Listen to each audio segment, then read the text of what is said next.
When my sister Claire inherited our childhood home last month, she made me promise one thing.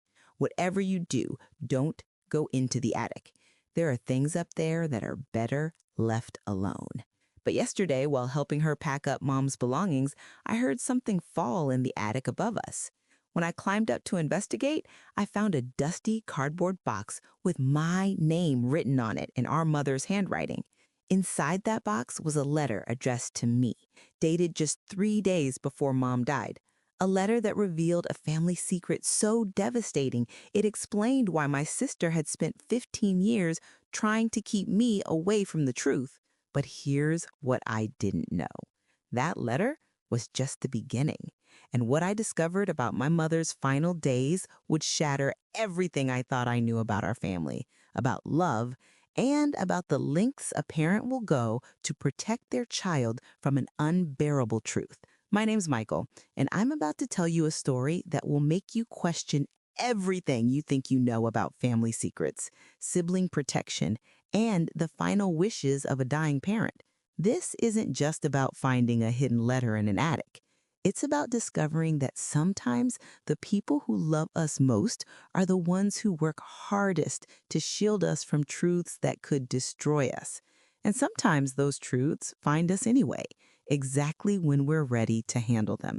By the end of this story, you'll understand why some secrets are kept not out of cruelty, but out of love, and why sometimes the most painful gift a parent can give their child is the truth they've been hiding their entire life.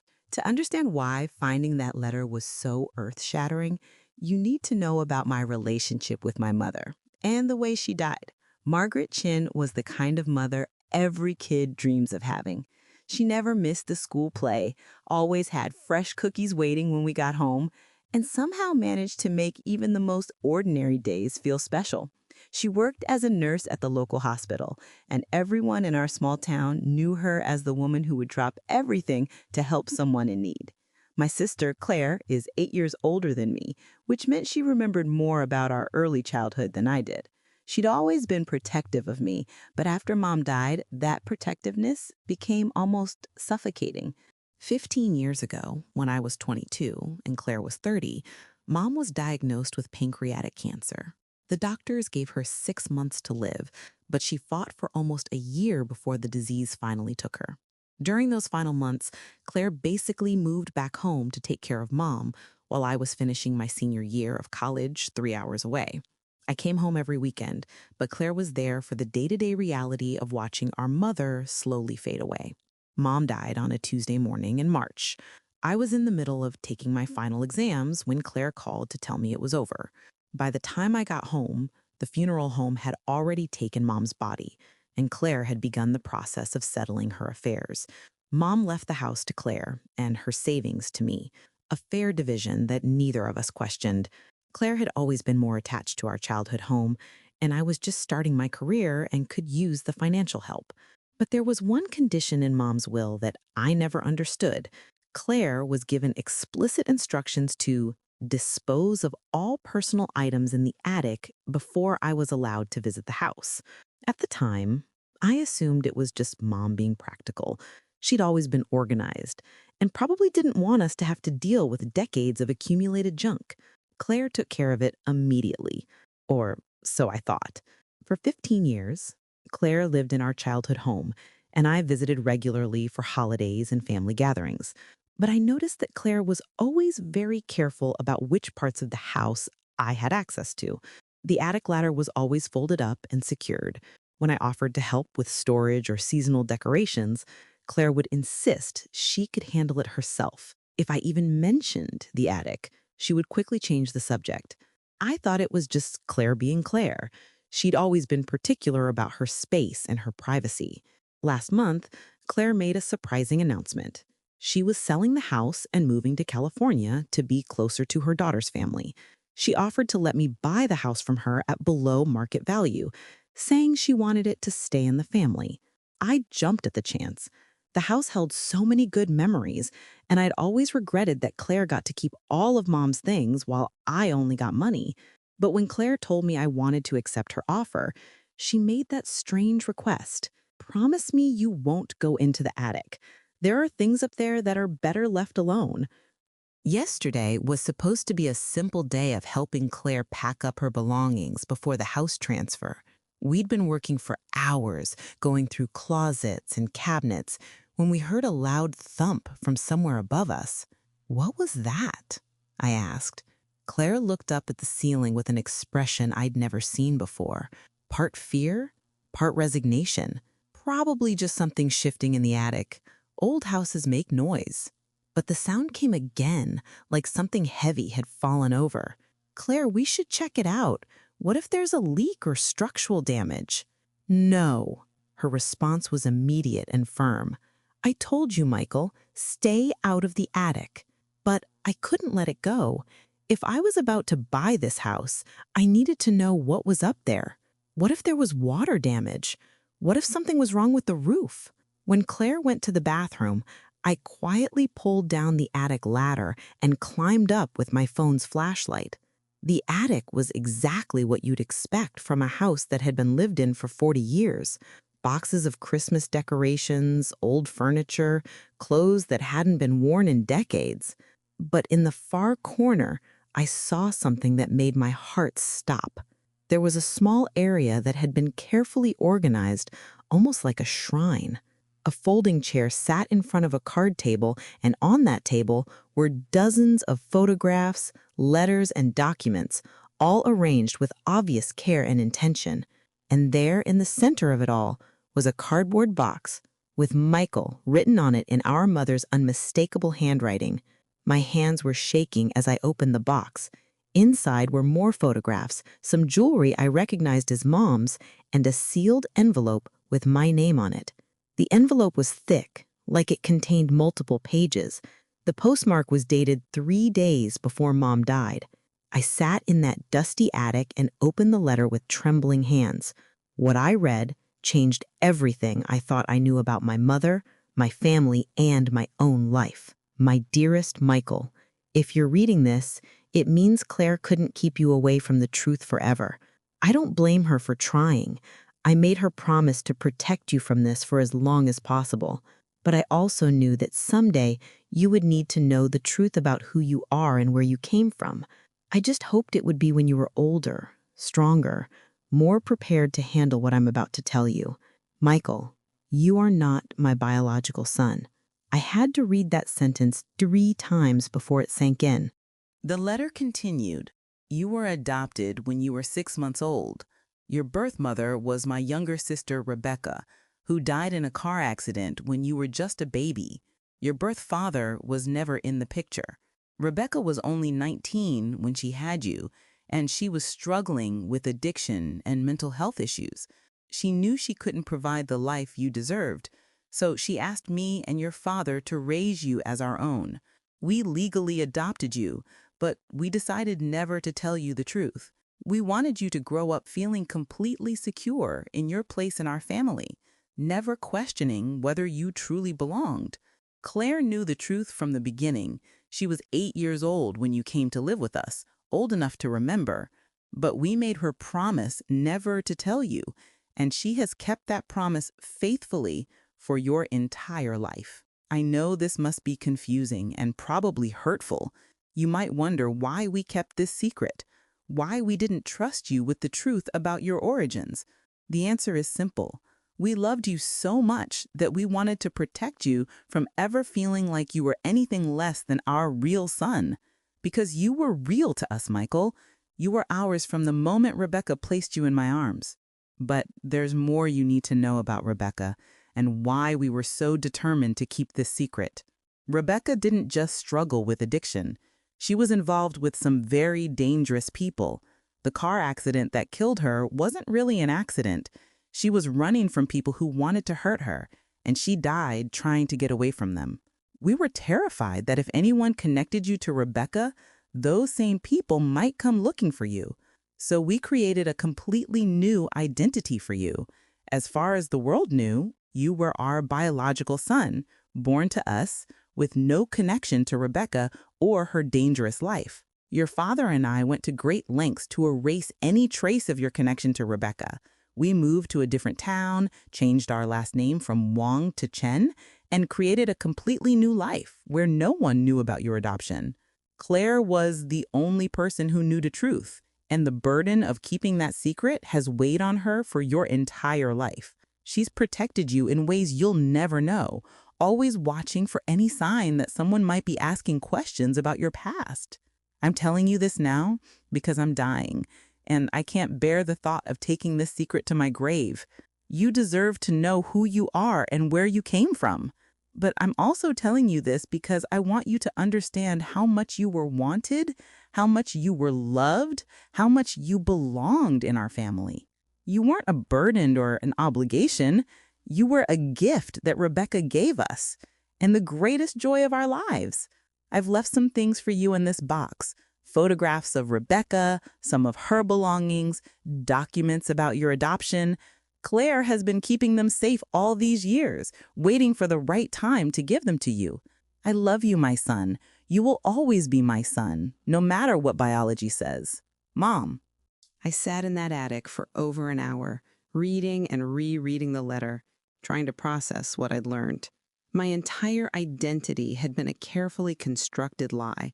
The woman I'd called Mom wasn't my biological mother. The woman I'd called my sister was actually my cousin. My real mother had died when I was a baby, and I'd never even known she existed. But more than that, I realized that Claire had been carrying this enormous secret for my entire life. Every family gathering, every conversation about our childhood, every moment when I'd talked about how much I looked like Mom or Dad, Claire had known the truth and had kept it to herself. I was still sitting in the attic when I heard Claire calling my name from downstairs. "Michael, where are you?" I could hear the panic in her voice. She knew exactly where I was and what I'd found. "I'm up here, Claire." The silence that followed was deafening. Then I heard her climbing the ladder. When her head appeared through the attic opening, she saw me sitting with the letter in my hands, and her face crumpled. "Oh, Michael, I'm so sorry. I tried to keep you away from it. I promised Mom I would protect you. Claire, why didn't you tell me? All these years, why didn't you tell me the truth?" She climbed the rest of the way into the attic and sat down across from me, tears streaming down her face. "Because I promised Mom and Dad I wouldn't. Because I was terrified of what it might do to you. Because I didn't want you to feel like you didn't belong in our family. But I had a right to know." "Did you? Did you really? What good would it have done? You had loving parents, a stable home, a normal childhood. Why would we risk destroying that by telling you that your birth mother was a drug addict who died running from criminals?" Claire continued, her voice breaking. "Do you have any idea what it's been like for me, Michael? Carrying the secret for 35 years? Watching you grow up knowing the truth about where you came from but never being able to tell you? Every time you talked about family genetics, every time you wondered why you didn't look like Mom or Dad, every time you made jokes about being adopted, I had to smile and pretend like I didn't know the truth. I've been protecting you your entire life, and you don't even know it. I've been watching for any sign that someone might be looking for you, any indication that Rebecca's past might catch up with us." Claire reached into the box and pulled out a stack of photographs I hadn't noticed before. "These are pictures of Rebecca, your birth mother." I looked at the photos with shaking hands. Rebecca looked exactly like me. Same eyes, same nose, same smile. It was like looking at a female version of myself. "She was beautiful," I whispered. She was, and she was smart and funny and creative. But she was also troubled, Michael. She made some very bad choices, got involved with some very dangerous people. Mom kept all of these.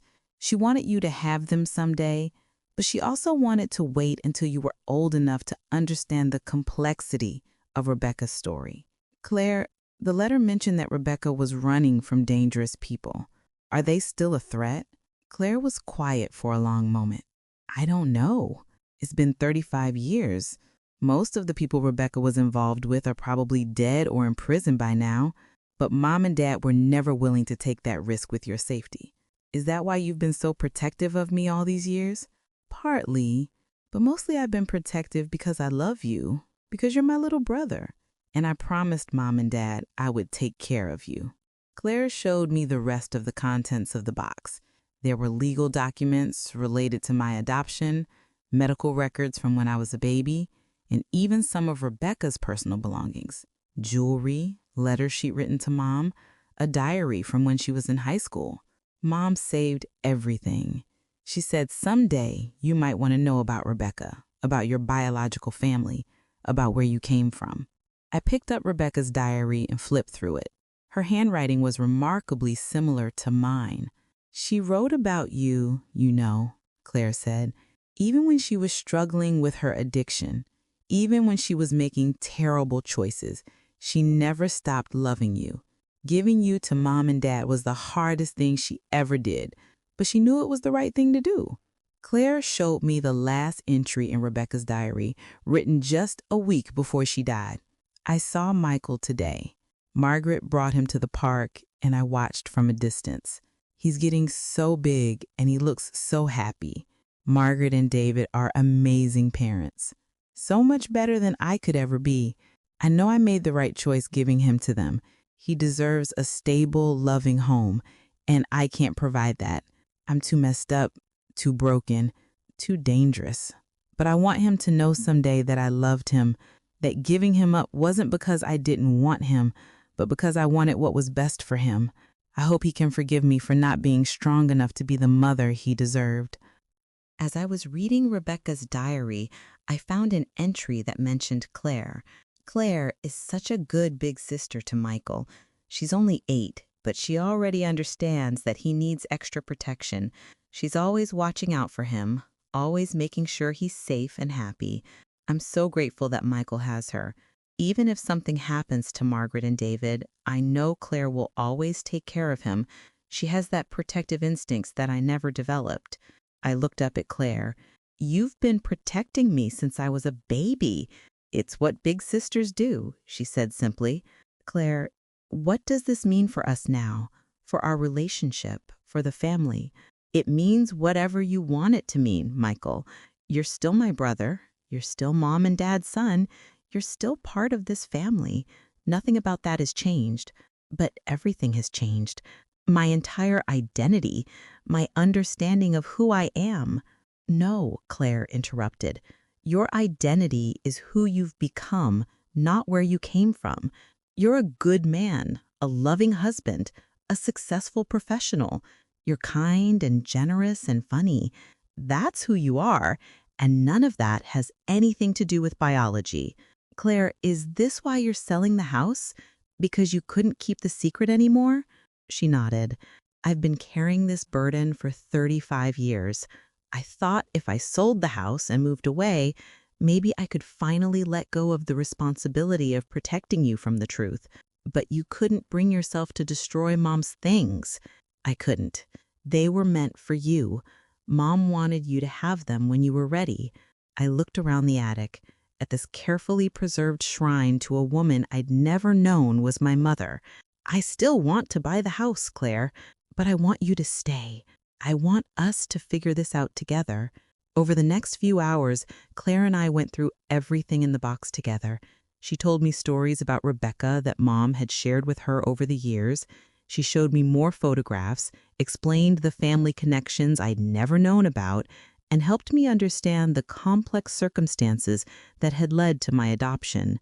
Rebecca had other family, aunts and uncles and cousins, but none of them were in a position to take care of a baby, Claire explained. Do any of them know about me? I don't think so.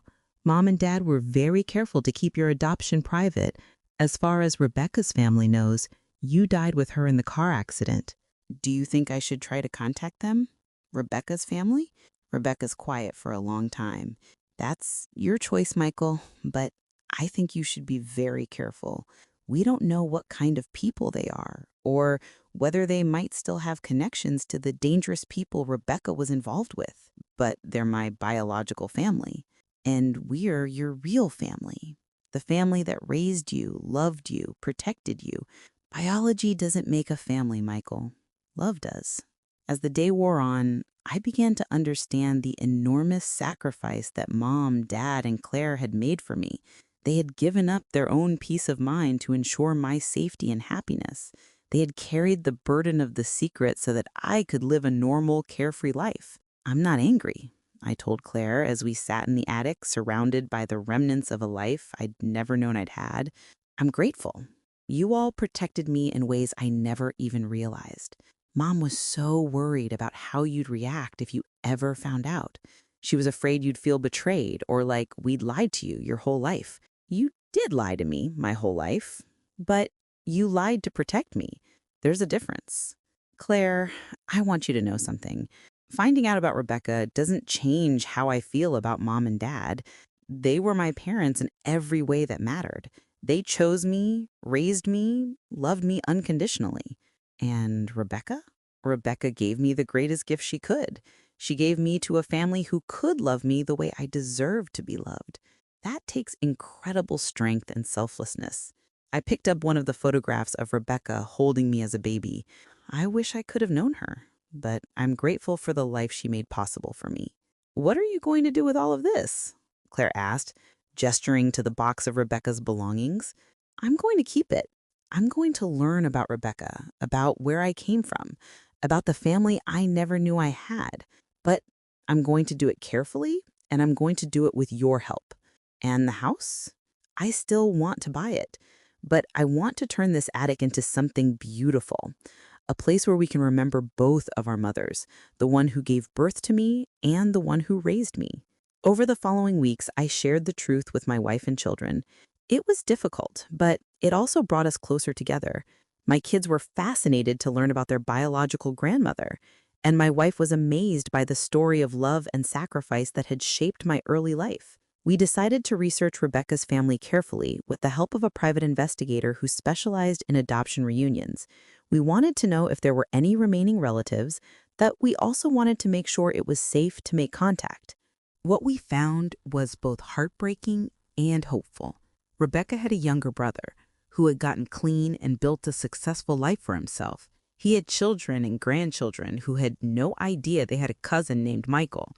Through careful intermediaries, we made contact. Rebecca's brother David was overjoyed to learn that I had survived and thrived. He shared stories about Rebecca's childhood, about her dreams and talents, about the person she had been before addiction took hold of her life. She talked about you constantly, David told me during our first phone call. Even when she was at her worst, she would talk about her baby boy and how much she loved you. Giving you up nearly killed her, but she knew it was the right thing to do. 6 months after finding the letter in the attic, I met Rebecca's family for the first time. It was emotional and overwhelming, but also healing. I could see Rebecca in their faces, in their mannerisms, in their way of speaking. They welcomed me with open arms, but they also understood that I already had a family. They didn't try to replace Mom and Dad or Claire. They just wanted to be part of my extended family, to share stories about Rebecca and to honor her memory together. We decided to hold a memorial service for Rebecca, something that had never been done because everyone thought I had died with her. It was a small gathering of family and friends, but it was beautiful. Claire spoke about Rebecca's love for me and her courage in making the difficult decision to give me up for adoption. David shared memories of Rebecca's childhood and her dreams for the future. I read a letter I had written to the mother I never knew, thanking her for the sacrifice she had made. The most unexpected part of this journey has been watching Claire heal from the burden she'd been carrying for 35 years. She no longer has to guard her words or worry about accidentally revealing the truth. She can talk openly about Rebecca, about the adoption, about the fears and concerns that shape our childhood. I feel like I can breathe again, she told me recently. I didn't realize how much energy I was spending on keeping that secret until I didn't have to keep it anymore. But the most important thing I've learned from this experience isn't about adoption or family secrets, or even the power of love to transcend biology. It's about the incredible lengths that people will go to protect the ones they love. Mom, Dad, and Claire didn't keep this secret to hurt me. They kept it to shield me from pain, danger, and uncertainty. Rebecca didn't give me up because she didn't love me. She gave me up because she loved me too much to let her problems destroy my future. Every decision, every sacrifice, Every difficult choice was made out of love. Today, I live in the house where I grew up, surrounded by the memories of the family that raised me and the newly discovered history of the family that gave me life. The attic is no longer a forbidden space. It's a sanctuary where I can connect with both of my mothers and understand the full story of how I came to be who I am. Claire decided not to move to California after all. She lives just a few blocks away, and we see each other almost every day. Our relationship is stronger than ever, built on a foundation of complete honesty and mutual understanding. The letter I found in that dusty attic didn't just reveal the truth about my origins, it revealed the truth about love itself. Love isn't always about being together. Sometimes love is about letting go. Love isn't always about telling the truth. Sometimes love is about protecting someone from a truth that could hurt them. Love isn't always about biology or blood or shared DNA. Sometimes love is about choice, commitment, and the decision to make someone else's well-being more important than your own comfort. But there's one more thing I discovered in that attic that I haven't told you about yet. Something that makes this story even more incredible than I initially realized.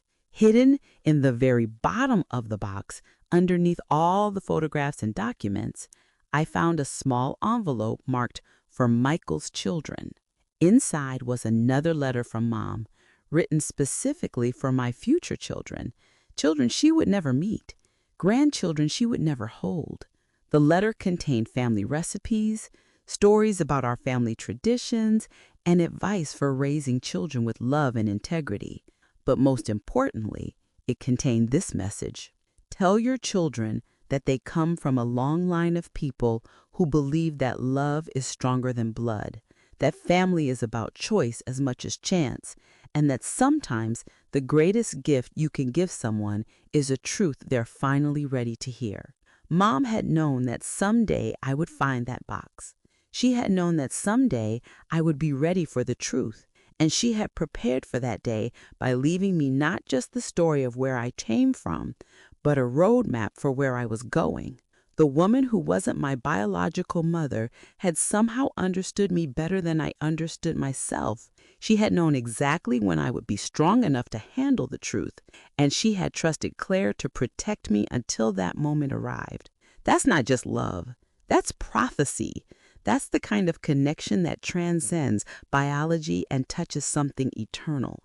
And that's a mystery that makes me believe in miracles.